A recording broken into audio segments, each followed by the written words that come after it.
The NFL Illuminati is lurking and Game Pass is bugging, but we still gonna bring you a little bit of film. So if it's a little grainy, I apologize. It's just, we got to do what we got to do. Today we're gonna talk about Micah Parsons, and we're gonna talk about some good plays, some bad plays, and some indifferent plays. But what I really want us to focus on, and this was the biggest takeaway, I want us to focus on how many places Parsons actually lined up. He lined up on different sides of the formation. He lined up in the middle of the formation. He was on the ball, off the ball. I just want us to keep tabs on where he was at. For example, like Micah Parsons is right here, and I want us to just see the contrast between where he's at now and where he's at the next 3 or so plays. What I mean by indifferent plays, like this is a very indifferent play for me. I just wanted to show y'all things that I saw from Micah Parsons yesterday. This isn't like a highlight tape or nothing, but he just kind of ran to the flats and they read him and they threw the ball to the guy that he wasn't going to cover, right? If he would have gotten deeper into the flats, they would just make 18 the read. But if he'd have stopped and covered 18, then Najee would have been the guy that they got the ball to. So it's really nothing that Micah could do in this situation, which is why I call it indifferent. But I just really wanted, just to kick it off. Like this was the first play from scrimmage, which is important. We could take a lot of notes from, hey, Brent Urban's right there. Carlos Watkins is the first guy out. Basham over Dorrance Armstrong was interesting. Van Der Esch and Jalen was out there. Boss man Fat down bottom. We could talk about those things later on, but we're only talking about Parsons right now. So let's move on to the next play. Then we got Parsons basically flipping the formation. He's here, but he's still at the linebacker spot off ball. We got a guy standing here. I think that's Basham over there. So we got Basham as the weak side rusher standing. Then we got Micah as the will linebacker, but he's the will linebacker when Neal is on the field. Oh, this is interesting. And I know he's the will linebacker because it's the weak side and because this is the strong side. We got tight ends on this side of the offense. So opposite of that would be the weak side. There you go. But he's the backside, weak side guy with Neal there. You see what I'm saying? Like Neal is the mic. You know what I'm saying? This is fascinating stuff. And is Micah going to be in different places depending on who's on the field? Like, will he be the Mike if Van Der Esch is there? Will he be the Will if Jalen's there? You know what I mean? Like last play he was the Sam or something. You know what I mean? Like this is all going to be interesting stuff to break this down.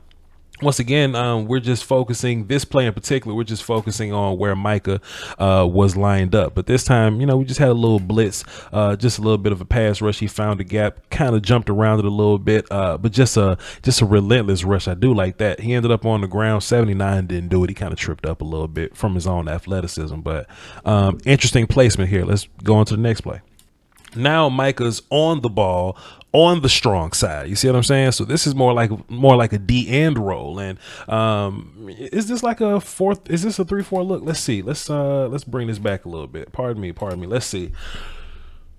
This is super interesting because it's not a 3-4 look necessarily. It's like a weird stack looking look. I don't know, because this guy is not a 20 backer. I don't even know if that's Jalen. That's candidate. So sure. Boy, this is interesting, man. I'm just here for it. But we got 3 plugs and 2 rush guys, right? 2 guys standing, and we got 3 big children in the middle that looks like Carlos, Brent, and Neville there.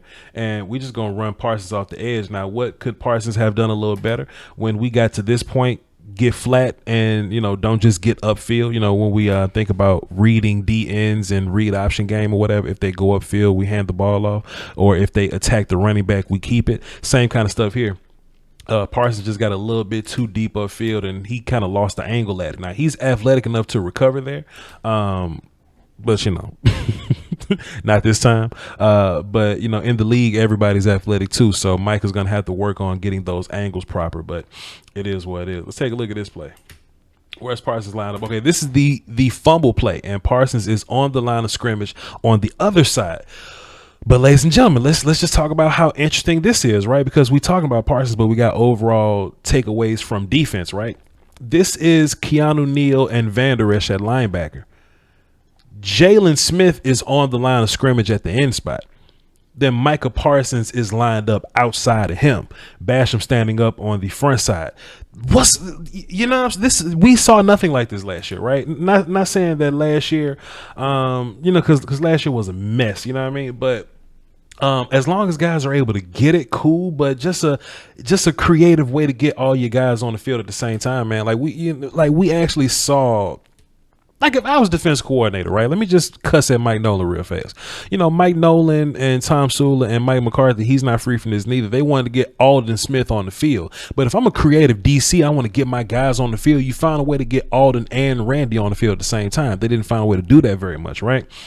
So I'm not going to go really super hard on this play because a lot of evaluating defense is having an idea of the play call and won't really know what the play call is. For example, like Micah Parsons is right here and he's going to blitz this gap, or at least it feels like he's blitzing this gap. It's one of two things. He's either going to blitz and be out of position, or he kind of misread it and was out of position anyway because there's some misdirection stuff going on. We'll just kind of run it and just let you kind of see what's going on there. That's what I mean by that. So I could be like, oh, Parsons got aggressive and let's see, he's right there, and he's reading the Claypool sweep, but it ends up just being handoff here. So I'm not super in tune with what this play call was. So I'm not really going to beat up on Micah here. Like if it was a blitz, then that's his gap that he's told to blitz. So there's nothing he can do about that. But if he's reading it, then he would be at fault. I just don't know. So I'm letting it slide. But we just going to move on to the next play.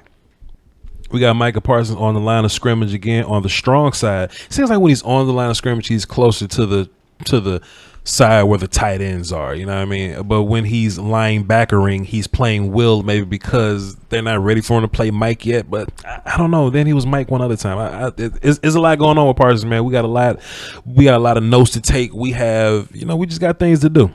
We got things to do these next few preseason games going into the regular season. But he is on the strong side. Jalen and Van Der Esch are on the field, so that may have something to do with Micah being more of a Sam guy right now. But he's lined up on the tight end side, and they're actually going to give the ball to Najee on that side. And Micah's going to fight outside, get flat, and actually make the play there. So shouts out to you, buddy. And it's a little laggy, but pardon me. I think Micah's best play came from him being in the middle, which is crazy. Got Micah Parsons right here, and just going to be a little handoff, and he's going to just slowly work his way within that gap and make the play. Now this is Osa and it's Osa Odigizua and is this Bohanna, I believe. Bohanna had a really good game last night. Those dudes dealt with blocks really well. And Micah was able to get down in there and make the play without having to worry about fat kids getting their hands on him, right? And we got one last play. Yes, this was the last play of Micah's night. This was a 3rd and 4, 3rd and 3. Pardon me, it says right there. This was the 3rd and 3, and Micah was blitzing from a gap. So they put him everywhere, dude. They put him everywhere. Oh, let me just leave that right there. It seems like when other big linebackers were on the field, like it's like the first drive was more so about Micah working around Van Der Esch and Jalen. It seems like towards the end they wanted to see what Micah looked like when he was in the middle or something like that. I don't know. It's a lot going on, man, but I think we just got a bunch of takeaways, man, a bunch of takeaways that are important. And just moving forward, this is just, because going into this, we have no clue what Dan Quinn was going to do with these guys, right? We were just like, okay, we just got a new defense. Let's see what's going to happen. We have some clue of what's happening now, and I'm excited to see what they do with Micah Parsons because they put him all over the place. And if he's going to be our utility dude, just a guy that gets to do everything, like, hey, if we need a third rusher, bring him in and let him rush. If we need an extra linebacker for run support, let him come in and do that, I would like to see in the upcoming games and the next, probably won't play all 4 of them, but probably the next 2 or 3 games. I would love to see how he looks in coverage, right? Just to kind of get a good idea of what that looks like on the league level. But just early preliminary thoughts of Parsons. Hey man, looks pretty good.